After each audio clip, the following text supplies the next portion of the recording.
morning, everyone. This is Michele Hughes from Ageless and Timeless. Today, I have two guests that I've met recently in December. And actually, I met one of the guests, and the other one I'm meeting today for the first time with you.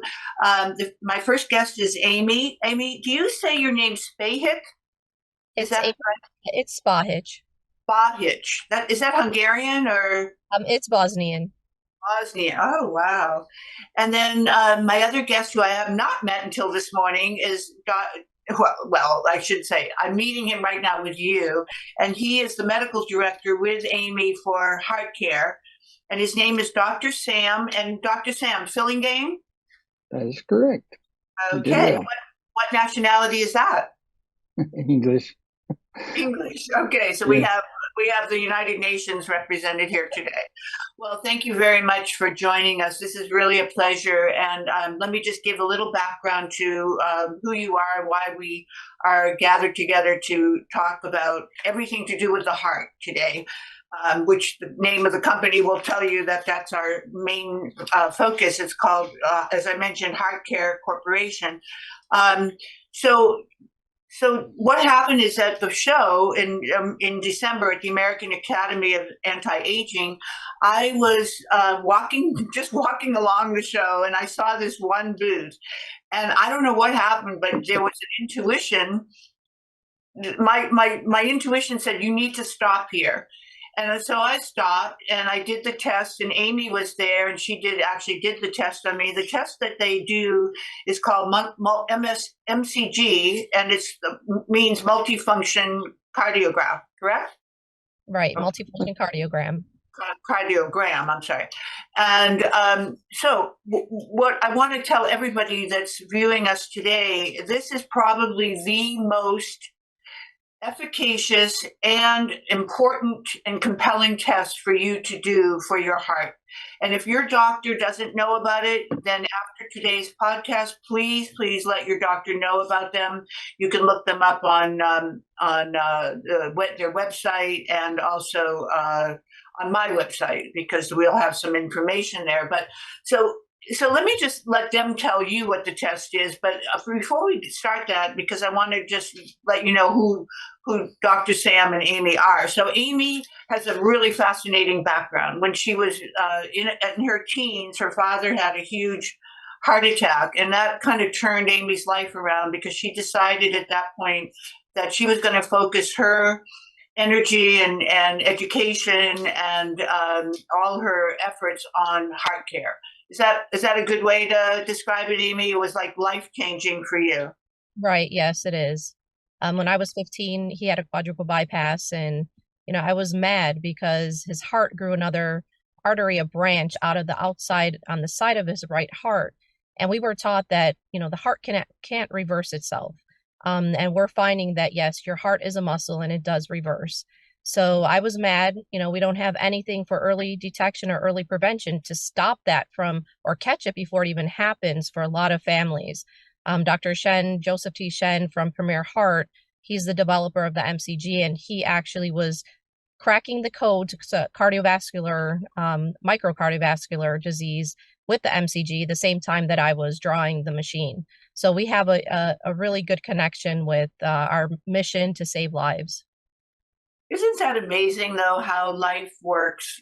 I mean, truly, that what is meant, what is supposed to happen will happen. I mean, the fact that you and he were aligned at a comparable time in life, and that you came together, that's the amazing part. It's like miraculous that you would meet each other.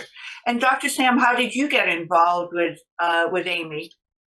Well, I've been spending the better part of my 34 years in practice working with cardiovascular risk reduction. I had 3 patients that passed away back to back in my earlier days in practice from heart attacks, and they died slowly, and it completely devastated me. So I went out and got all the training I could possibly find to become better at reducing events. And shortly thereafter, I got pretty good at it. And it wasn't long after that I started teaching. So I've spent the better part of the last 20, 25 years teaching across the nation these tools that I've learned to not only stop the progression of the disease, but to reverse the disease. And meanwhile, it's used multiple devices to help me in my detection of this disease, but I've never seen a device that could do what this one did. This is the biggest breakthrough we've had in 30 years in cardiovascular disease. This is going to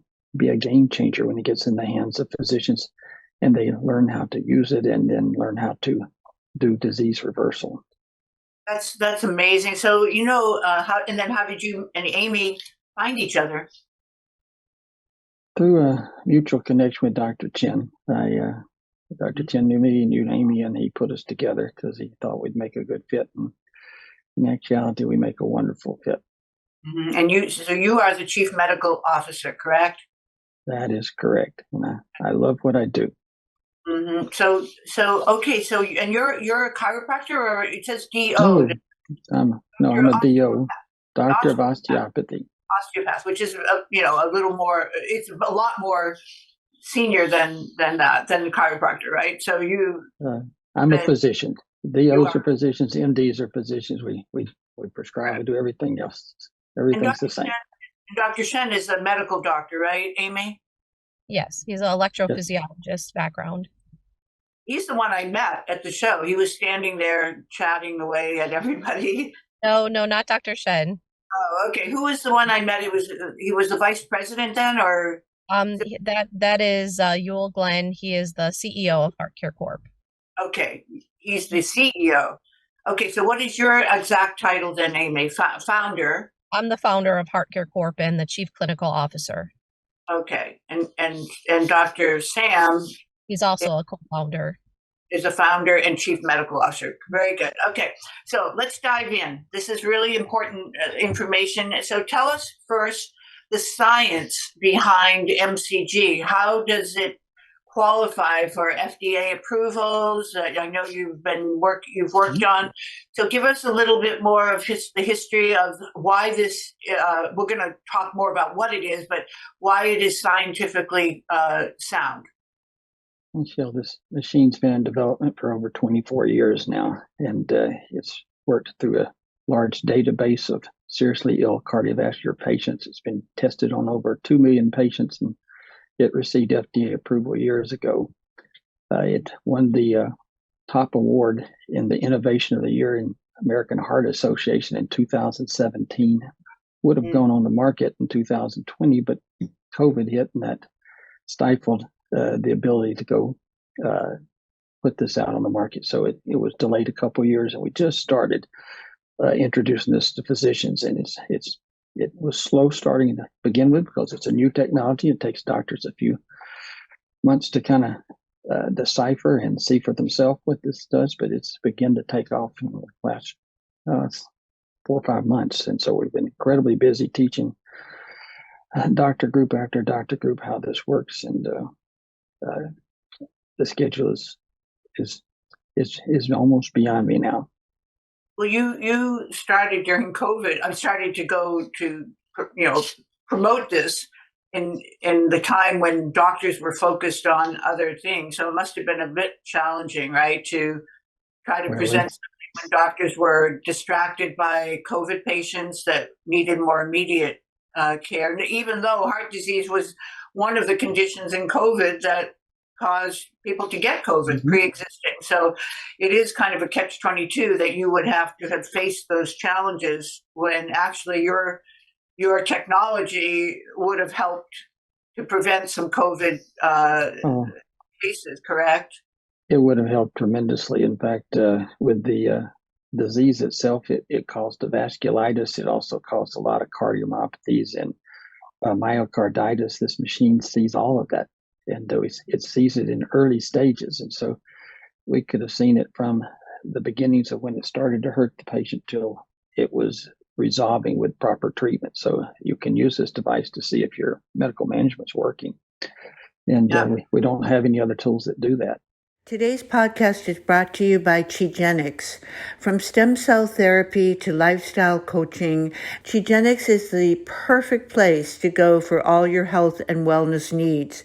This health clinic is amazing at getting you personalized medicine and wellness that is unique to you. Use the code Ageless and you'll get 20% off your first service with them.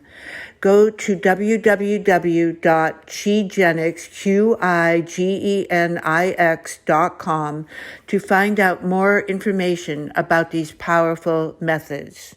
So let's talk about the machine itself. So I'm one of your victims. And knows that, I was hesitant. I didn't know what it was. They're putting all these probes on sensors on you. And really, it's painless. And it's only, 15 or 20 minutes. And you're reading a person's entire heart energy and any blockages. So tell me, let's talk more with everybody here today so they understand what the MCG does. Well, we're entering a world. Do you want to do it, Amy? I'll just say the patient part, what they see when they come in. So the MCG is a 10-minute scan. We do 5 scans of 82 seconds each. There's a clamp that goes on each wrist, each ankle, and a lead that goes on V5, which is under the left chest area, outer part of the chest. And you lay there comfortable. You try not to fall asleep. We don't have any cell phones near you or any metals that can interfere with the machine. And it's 6 minutes, 22 seconds. We get the whole total of your microvascular heart health. And once we upload that scans to the internet, we get your report immediate. It's all based on AI. And then Dr. Sam, you can continue. Yes, I think artificial intelligence is entering into all parts of life now, and it's certainly not a stranger to medicine. It's never entered into this world before, though, and this artificial intelligence allows us to use signal processing techniques that basically look at a frequency domain. It's not like an ordinary EKG where you go on a time-based mechanism. And long story short, we're seeing things that we could have never seen elsewise. All of the technologies that are out there today will only detect the disease, and it gets into later stages when a person's in quite a bit of trouble. And the problem with that is 2/3 of heart attacks occur before they get to that stage, because 2/3 of heart attacks occur due to plaque rupture of smaller occlusive disease. So you could have a vessel that's 30 to 50% blocked and it ruptures, and that's the number one cause of heart attacks that we have today. So there was no technology that would catch these people, and we now have something that'll do that. Now, this machine goes way past just detecting what the blockage of arteries is seen. It actually sees when a heart becomes stiffened. And so there are several different pathways that a heart becomes stiffened in the way that it leads toward heart failure. So we can see the 2 different pathways, and we can begin to do something about it and then plan our therapy around that and see if it's working. It sees congenital defects. So many people are born with birth defects in the heart and had no idea, but this actually picks up on that.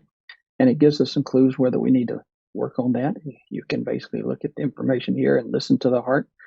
2 different valvular areas that actually will be pronounced with murmurs if you actually have these problems. And so it gives the doctor some clues of how to address that. And then also this device picks up on global asynchrony, which has to do with one side of the heart tracking before the other side because of blood supply issues.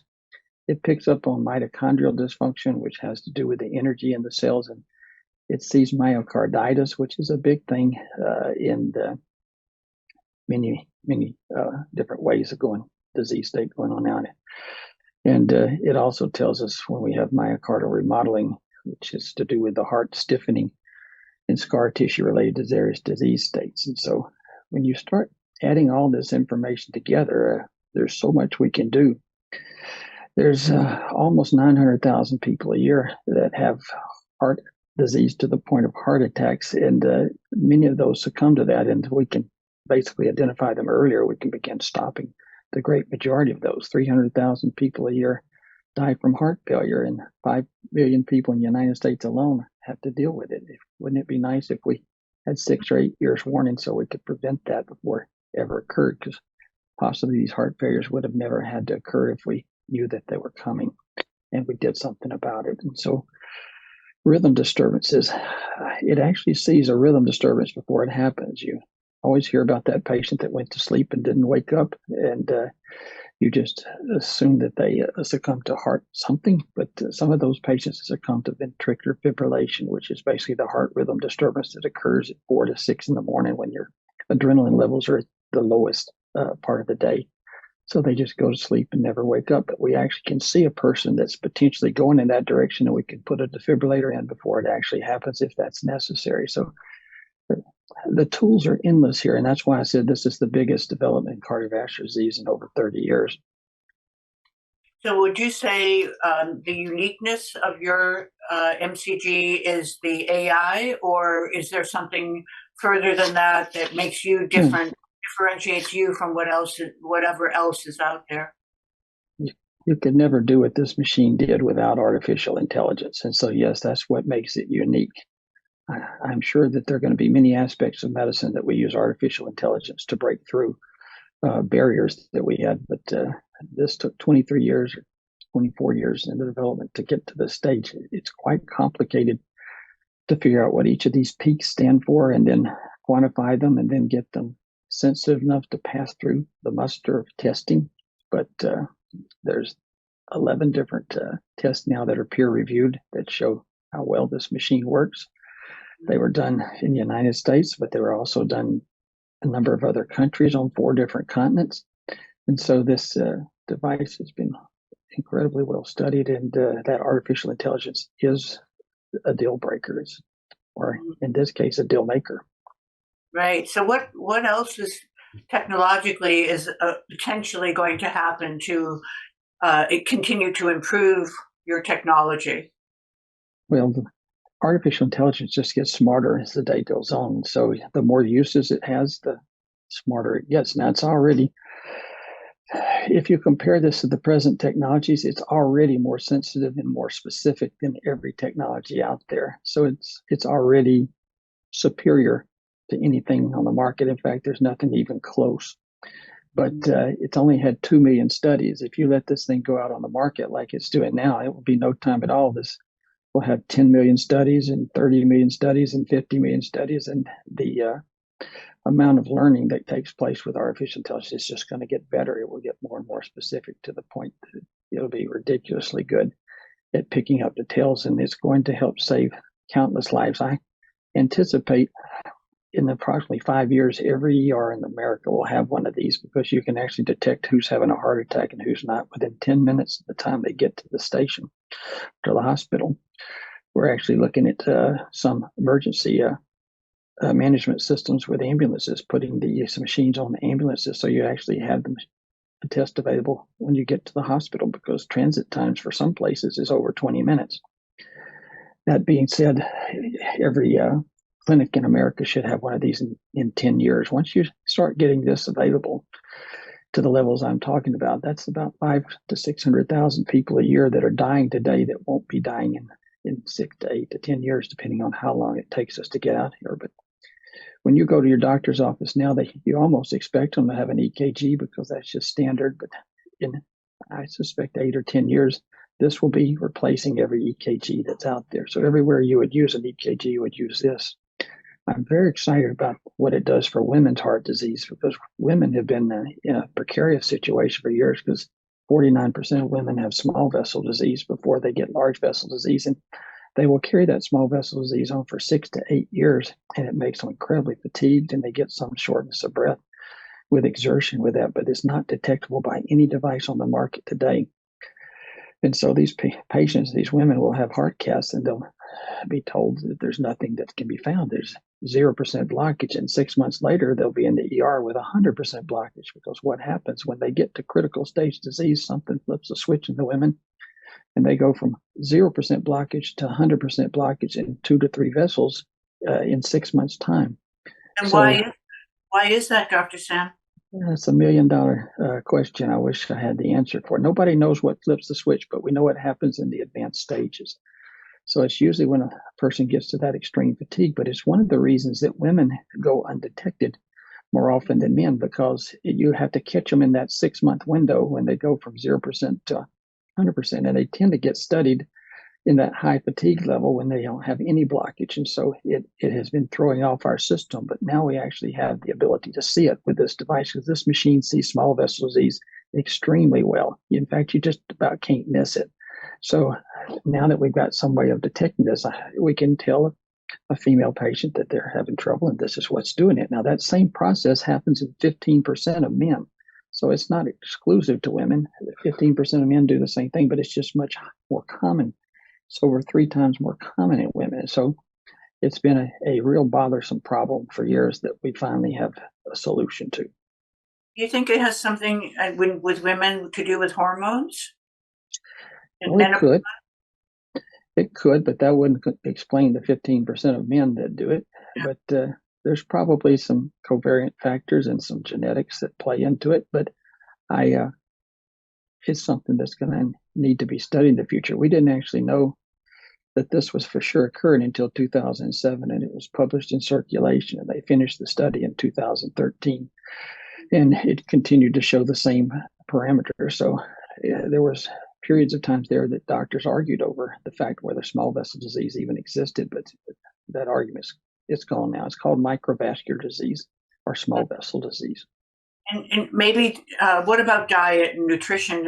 What influence does that have, not only on the small vessel disease, but just overall on heart health? So what is your proposal to your clinics about teaching their the doctor's patients about better diet?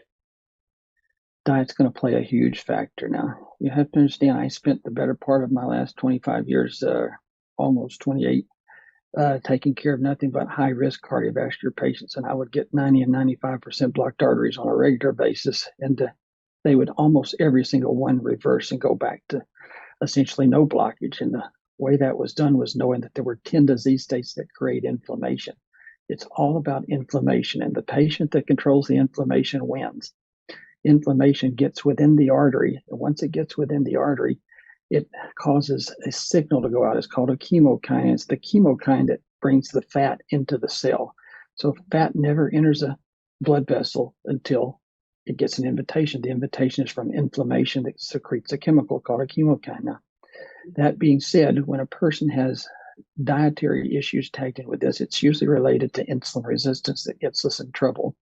Because when you're born and you're normal and you have no insulin resistance, you can eat up to 90 grams of carbs on a 4-hour basis and you can get away with it. But once you become insulin resistant, that carb tolerance goes down from 90 to 25 grams every 4 hours. And so when a person's trying to eat under 25 grams of carbs, they have to really concentrate on it because that's not easy. And so most of the patients that are insulin resistant don't know they're insulin resistant. There's a large growing number of patients with obesity, and obesity, central obesity, it comes from eating excess carbohydrates beyond your tolerance. So your carbohydrate tolerance was at 90 grams when you started. It went to 40, it went down to 25 grams. And then you start flipping that switch over and over. Every time you flip that switch, your liver's making fat and inflammatory factors for 4 days. So if we messed up today, it would be essentially Monday before the liver stopped making fat and inflammation. And what we just said is it's inflammation that brings the fat in. So the reason insulin resistance and diabetes is such a big deal is because it's the perfect storm. Every time you overeat carbs, you make both. If you're making a lot of inflammation and you're making a lot of bad fat, it's natural to say that you're going to have cardiovascular disease occurring from it. So we have to teach the populations that carbohydrates are essentially a poison as you get older and you become insulin resistant. Now you say, well, how many people are insulin resistant in America? Well, there's some considerations that approximately 70% of people over the age of 20 have some degree of insulin resistance. There's over 900 genes in the body that relate to that. How do you how do you measure insulin resistance? I mean, obviously glucose and insulin are blood tests that you can take. Is there anything, I know the HC, what's it called? HC2, that test. The hemoglobin A1C. Yeah, A1C. A1C. And then there's something else I heard called HOMA, HOMA. Well, go ahead. I'm answering the question for you. Go ahead and tell us what are the ways that you determine? Because look, 68% of our population is obese. That's That's where we're starting with a huge problem. The majority of doctors are doing it in old school fashion of picking up on insulin resistance. That's why we're picking it up late. If you use the hemoglobin A1C as your main mean of detecting who's pre-diabetic and not, you're picking on patients that are lost already 40% of their beta cell function. We need to be doing things that pick it up earlier. Now, HDL goes down earlier, triglycerides goes up earlier, fasting insulin levels go up earlier. But truthfully, the number one test to see if a person has prediabetes and insulin resistance is called an alpha hydroxybutyrate test. And when you check an alpha hydroxybutyrate, you could just be insulin resistant a few weeks and it's already clicked in. So if that level's elevated, you have insulin resistance. But the nice thing about it is once you see that and you get them on a low carb diet and maybe some intermittent fasting, you can recheck that and you can see if the insulin resistance has gone down or gone away. And so it's a major improvement in how you can look at this disease. But at the very least, we should be checking things like fasting insulin levels and looking at triglyceride levels that go above 90 and looking at HDL levels that fall below 50. And that gives us a much better idea of who is developing insulin resistance rather than waiting for insulin resistance to show up in the hemoglobin A1C. Nobody would play a football game and give up 40 points before they ever start the game. That would be ludicrous, but waiting for a patient to lose 40% of their beta cell function before you do anything about a disease, it makes no sense to me. You know, that's so interesting because very few doctors ever test you for alpha hydroxybutyrate, right? I mean, you go to a normal blood work and you're doing your panels and it's not even included. So why is that? And how can you accomplish a very mainstream testing protocol to become mainstream to the doctor? It just takes longer. Years ago, I used to sell stereos in my dad's store before I got in medical school.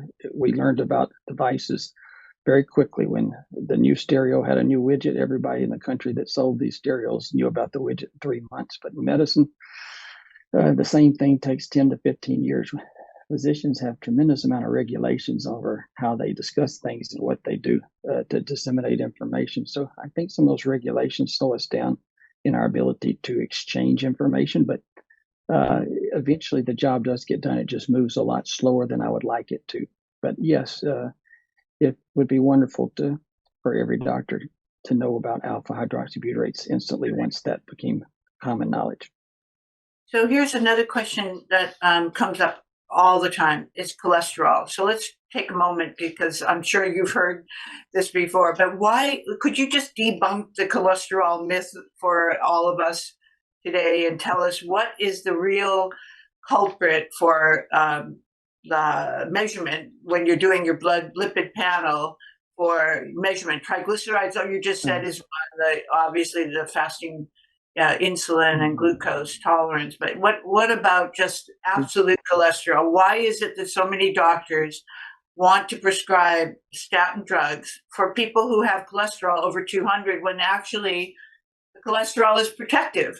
And yesterday I was watching an internet show podcast, and some guy said he was being interviewed by his doctor after doing some kind of change in his diet. And the doctor said, "Oh, your cholesterol is 150."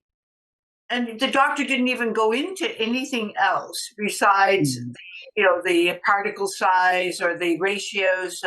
So just help us out, because I think too many people are on statins that don't even need to be on statins. So if you can help us there. Go back to what I just said earlier. Cholesterol never enters a blood vessel without an invitation. The one who controls the inflammation wins. If a person had familial hyperlipoproteinemia, which I had 30 of those patients in my practice when I had to close down several years ago when my wife got ill. Long story short, those patients had such bad cholesterol levels you couldn't measure it with machines. When you actually ran their panels, it would say too high to read.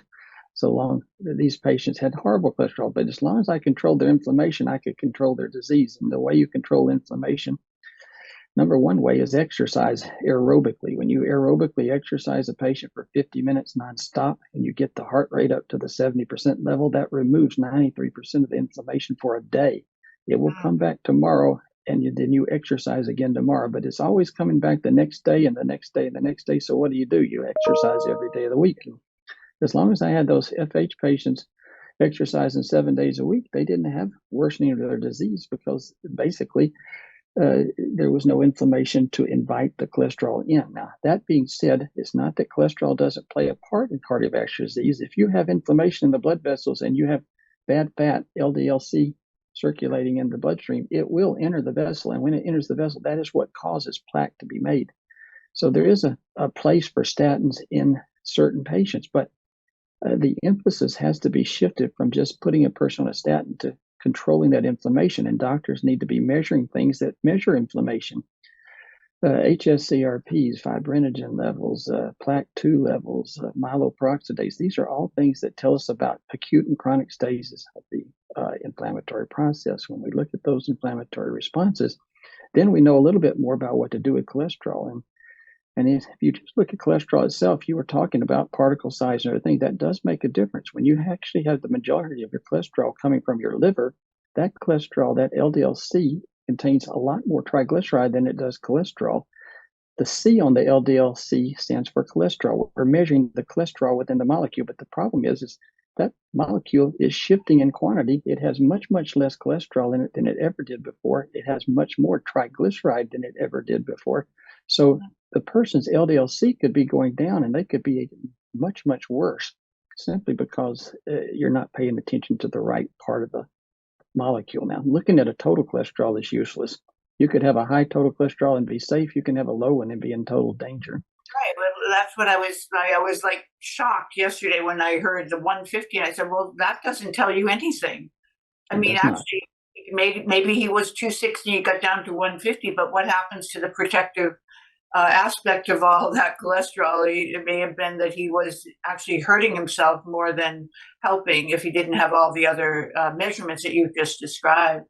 So, Amy, when you go on the road to these doctors, what is the most resistance you get from the doctors? That, obviously they're not all educated to your technology. So what do you find is the most challenging? The most challenging is the device is not covered by insurance as of right now. It was given a CPT code back in 2012, and in order for it to be covered, physicians cannot do any kind of cardiovascular testing for 6 months after having the scan done. That's how accurate the scan is, the MCG device. So that's the main focus on a lot of practices who just are insurance based. But there are physicians right now who feel that insurance is not the best way to go, and patients need to take control of their health. The test is inexpensive. It's cost efficient for patients to have done. And, the physicians can do a super bill and have the patients get reimbursed through their insurance as an outpatient diagnostic test. So that's probably the biggest problem that I've been facing. Well, and also you could have your target market to go to concierge medicine clinics first, or individual practitioners first, because you know that they already expect the patient to pay out of pocket. So maybe that's.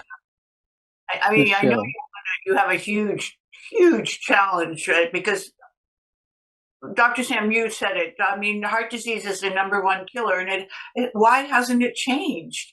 Why technology, we can go to the moon, but we can't cure the number one killer of human beings in our very technologically driven society. Well, it hadn't changed because we don't have any devices on the market until this device that picked up disease early. So we're always playing last minute catch up, and that doesn't work. And especially if you're in an environment where a doctor doesn't know how to reverse disease. Now, very few doctors in medical clinics today are reversing disease. They're doing things to slow down progression of disease. And so we've got to teach that model on how to reverse disease. You can make 95% blocked arteries go to 80% blocked arteries in a year, and you can make that 80% go down to 60% in another year, but you've got to know how to do that. So we have to disseminate that information. But getting back to what Amy just said, this test costs on average about $400 per test to do. When you do a nuclear stress test, it costs about $3,500 just the copay alone of a nuclear stress test costs more than this test, and our device actually gives you a lot more information. If you would be paying on average 20% for copay on that other test, which is around $600 versus the $400 this costs on a cash basis. So I don't really think cost is the factor, but I think it's a mindset. I think doctors hadn't thought through this completely because they're used to running their patients through with things that are covered on insurance. And it's just a matter of time we have a CPT code that actually covers this. But cardiovascular disease kills more than the next 4 causes of death put together. It takes, if you took every cancer in the world put together and then you added the next 3 causes of death with that, cardiovascular disease kills more than all those diseases. So it's definitely got to be target number 1. So the fact you don't have a CPT code and you would even hesitate for 1 millisecond makes no sense to me, because this particular product needs to get out on the market. It needs to be used. Have you approached the NIH or doing work for the government as the military and of course now with all the myocarditis that's come after the COVID pandemic? It would seem to me that this would be a place to get your foot in the door, so to speak. How has that approach gone, if you've made that approach? We're talking to all those people, and we're basically talking to anyone that wants to listen. And at first it went slow because it's new technology. It was unusual. A lot of doctors like to wait till someone down the street has it and test it before they do, but there's early adopters out there. We're finding them. And once the early adopters get to use this and they have the amount of success I know they will, it's just going to be a matter of time this thing snowballs into major and massive use.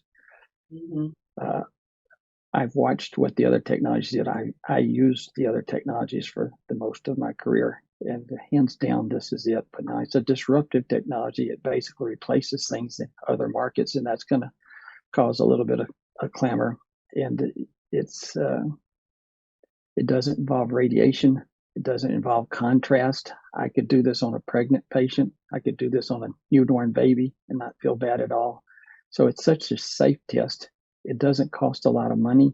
It gives us more information. It's just a matter of time where this is going to disrupt the audience. The way we've been doing things. I remember back in the day. Sorry to interrupt you, but the good thing is that I did the test, and so I can be a very good spokesperson for you as your host today. And one thing I want to say is, well, not only is it painless and quick, it is so thorough, and Amy knows it. My test was very, very good, and I had no idea that I didn't have any hardening of the arteries or any kind of plaque, and the elasticity and all the things. In fact, I have the test right in front of me, and there were things that I went over with Amy because I had no idea that these even were things that you would want to test. So as a patient who is depending on a doctor, when you don't have any symptoms, but you're just doing it preventatively as a part of anti-aging, that's a whole other cohort, right? People like me who have no history of heart disease but want to know what their condition is. And so Amy knows that one thing it did is it gave me a big smile on my face and a lot of sense of real relief. And that in itself, this less of stress. I mean, stress is one of the great, causes of heart disease. So the fact that you could walk away from a test like that and not have anything to worry about, at least was part of that, test result. Amy, I think you told me I was one of the top results other than your CEO. That in itself gave me such a boost that I'm sure that, that loss of stress, of worry and concern is something else to, factor into the results. So just, things that I didn't know anything about, like what is ischemia?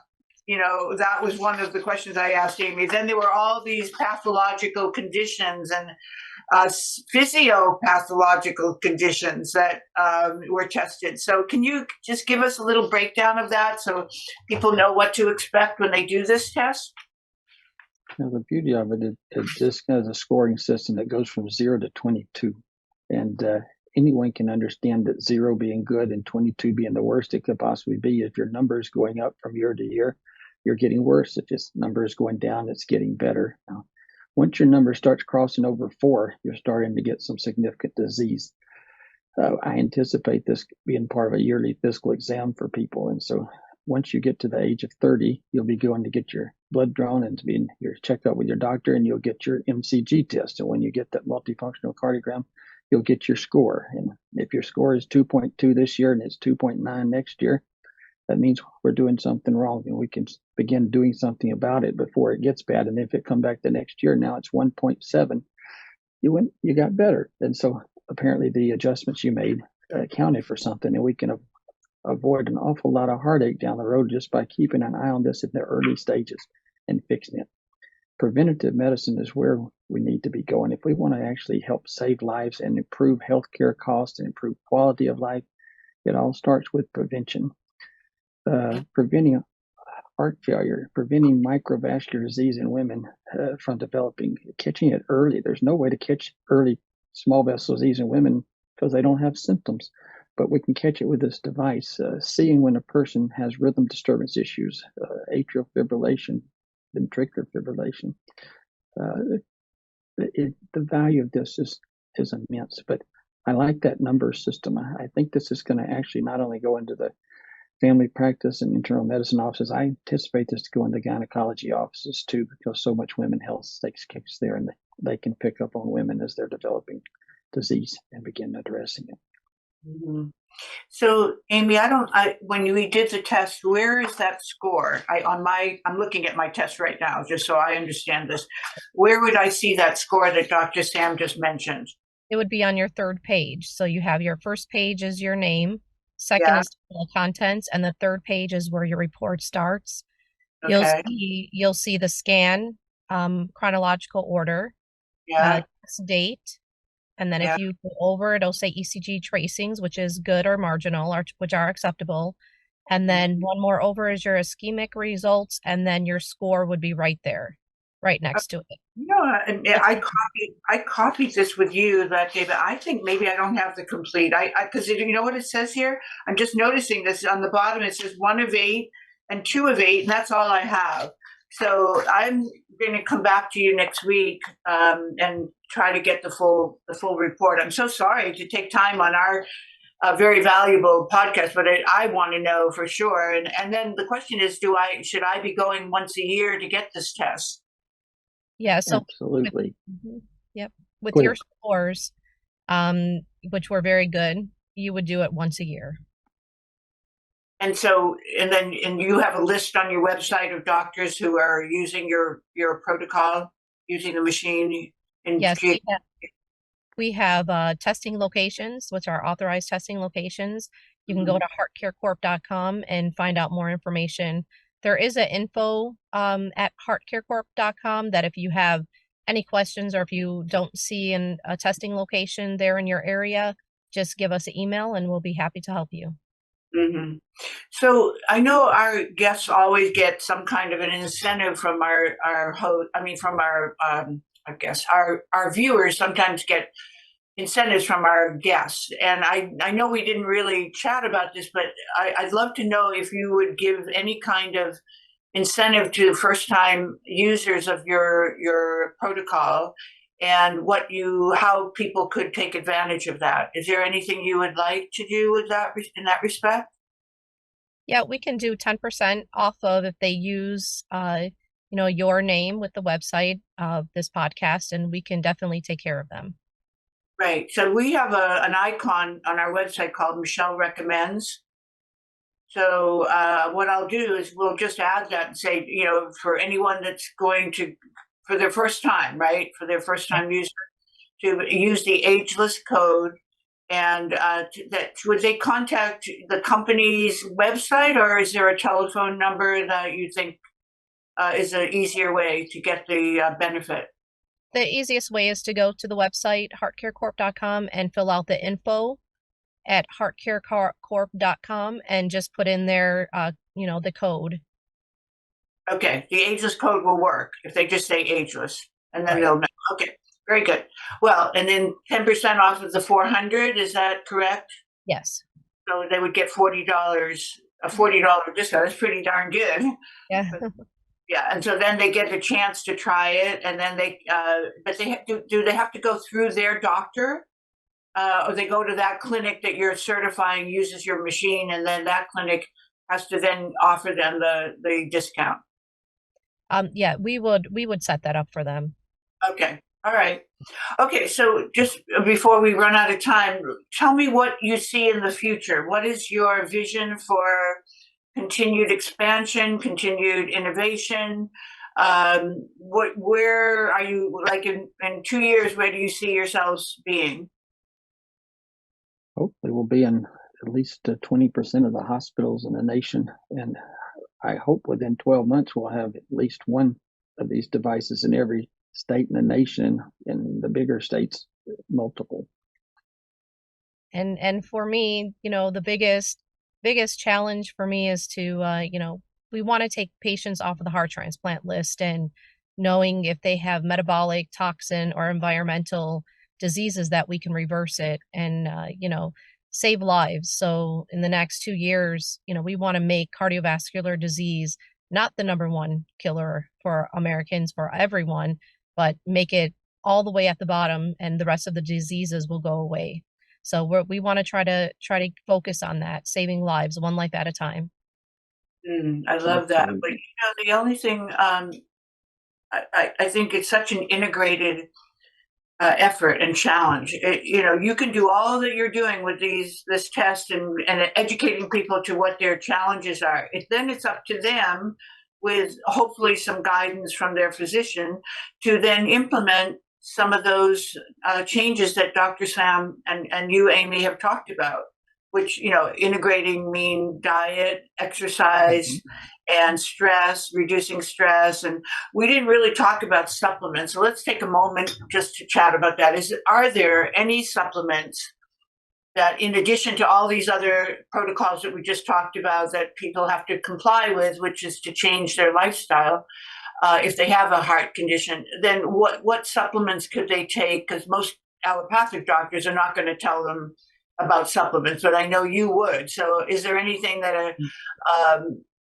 very proactive patient could start to do to reduce their risk of heart attack? Well, probably the number one supplementation issue is dealing with the MTHFR genetic mutation issue, and that would be a process where folic acid doesn't break down to methylfolate, because as you age, you lack an enzyme to make it happen. And this makes up about 50% of the American population. So 1 out of 2 people have this genetic defect. And as they get to 25, they start having some fatigue, and they don't sleep as well, and things start getting on the nerves. And by the age 50, they have chemical depression. And when you have that chemical depression, you circulate high levels of adrenaline. If you supplement these patients in the 677 mutations and the 1298 mutation with a proper dose of L-methylfolate, which is a product called De Novo plus B12 that I use, it makes a huge difference. They actually get their brain chemistry back. They start making nitric oxide, and it stops. Nitric oxide is the number one chemical in the body that removes inflammation from the blood vessels. And I keep using that word inflammation over again, because the one who controls it wins. Right.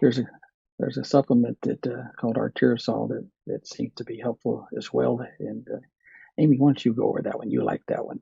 Yeah, what is that, and who makes it, Amy? So it is from Kelroy Health Science. Dr. Chen, he is the scientist developer behind that Arterisol. It actually repairs the endothelial lining and helps a lot of the small vessel disease, which we're seeing a lot of repair with the MCG, and especially on myself. So I tried it on myself first. I have small vessel disease, and I see a huge improvement in not only, the way my scores have gone down, but also they have another Vasconox, which is a nitric oxide supplement. You take 2 capsules. It works within an hour and then stays in your system for 24 hours. So it's constantly giving you nitric oxide. So the 2, Arterisol and Vasconox, is, pretty strong supplements that are not harmful to you, but actually help you. And, if you go under our website, we do have discounts that we give for patients as well, and individuals. So where do those products originate, those 2? Who Those is are Kelroy Health Science. right? But Kelroy, are they affiliated with you in a joint venture, or are they just an independent company that you happen to like and respect? Yeah, they're independent company, which we are now venturing as a collaboration. Okay. Mhm. All right, that's really important. And what about CoQ10 or ubiquinol? Because so many of your patients, I'm sure, are already on statins, and most doctors don't ever tell their patients that they need to supplement with ubiquinol or CoQ10 if they're taking a statin. So, do you have a ubiquinol product that you like? Not particularly on the ubiquinol, but on the CoQ10 and vitamin D. You've got to have both adequate to for a good subset of the population to actually get away with statins. So the statins themselves are not terrible drugs. I don't want you to think that they're horrible. They actually help save a number of people from some In some disturbance, cases, but right. that's right. They just need to be used correctly. And then in the patients that struggle with them and get myositis, they usually it's a CoQ10 issue or vitamin D, and approximately 70% of the United States has low or deficient vitamin D levels, even though sunshine's out there. So just because it tags in with skin and it goes to it makes the exchange in vitamin D, it doesn't seem to be effective in a number of patients, even when they're sun exposed. So I would suggest that both of those things be handled. And if you're taking vitamin D3, you need to take K2 because vitamin D3 can calcify. So K2 and D3 are like the kissing cousins, right? So it's important to Aren't do you? together.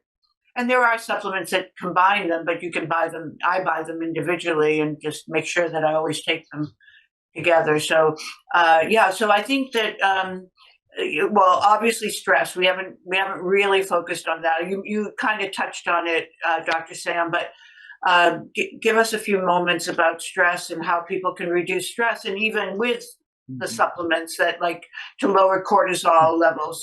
If there's anything that can help people that are chronic stress. When I realized that 1 out of 2 people have that MTHFR genetic mutation, which means 1 out of 2 people, as they get over 25 years of age, are starting to begin to feel the effects of stress in a negative way. And by the time they're 50, they're actually being incredibly affected by it. Now that's prevents them from making poor chemicals in their brain, including serotonin, melatonin, dopamine, and norepinephrine. So these products play central roles in how you feel and function and your memory, your emotions. And so things that used to not get on your nerves start getting on your nerves. So just by replacing that methylfolate will help. Now, there's about 8% of the country that has sleep disorders. And so things like sleep apnea, taking care of that would help. There are more narcoleptics out there than we ever diagnosed, but these are sleep disorders that need to be fixed. But if you add the MTHFR plus the sleep apnea plus the narcolepsy and the old hodgepodge, that's about 60% of the country that struggles with sleep. And the whole purpose of sleep is to make chemicals. You're tired at the end of the day because you have used up your chemicals in that limbic system of your brain. You're supposed to manufacture those chemicals in deep sleep. And then wake up the next day refreshed. But so many people go to bed tired and they wake up tired because they don't have the ability to make the chemicals. You have 5 stages of sleep, 1, 2, 3, 4 in REM.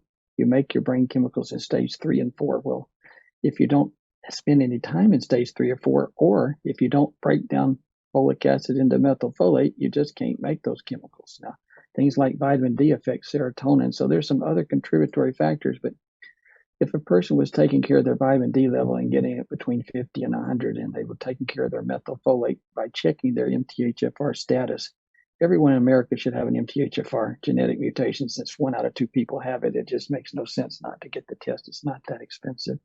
Yeah, And then nobody tells you, addresses it. Dr. Sam. Well, that's a new finding. It's not a mainstream test, though. I mean, when you go to your lab requisition, if you look at most people's lab requisitions, that MTHFR is not on there. So If you go to the patient has to educate the doctor, right? Sometimes this was only discovered in 2005, and we really didn't know how to treat it till 2011.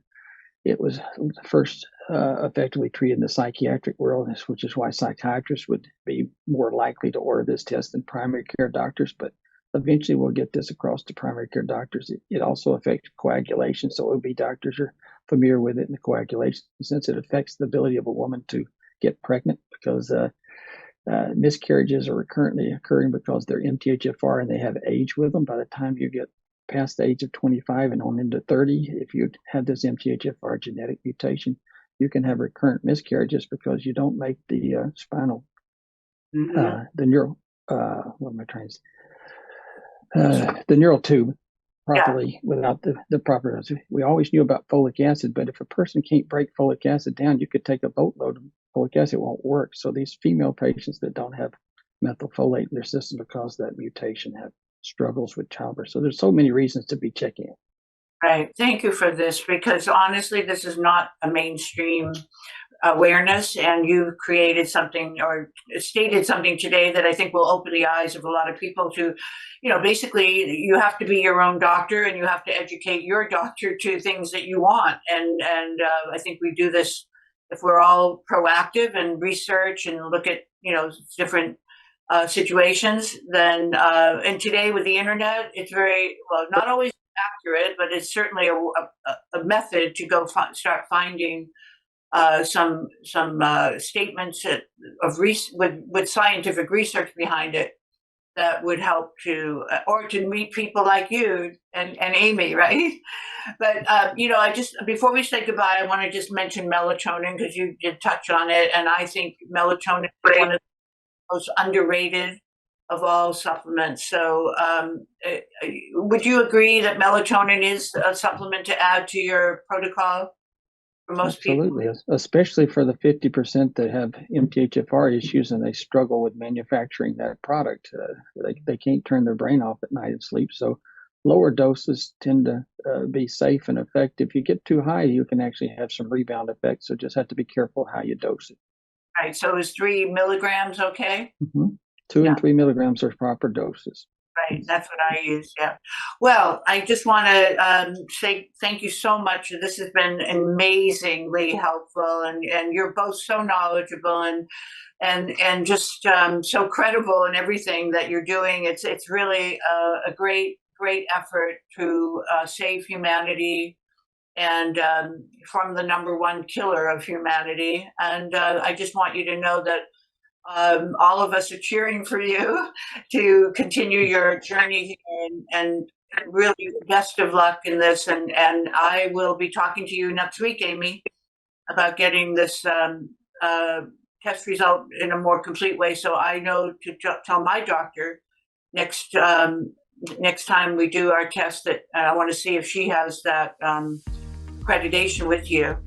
So thank you again for taking the time for us today. And for all of you, goodbye.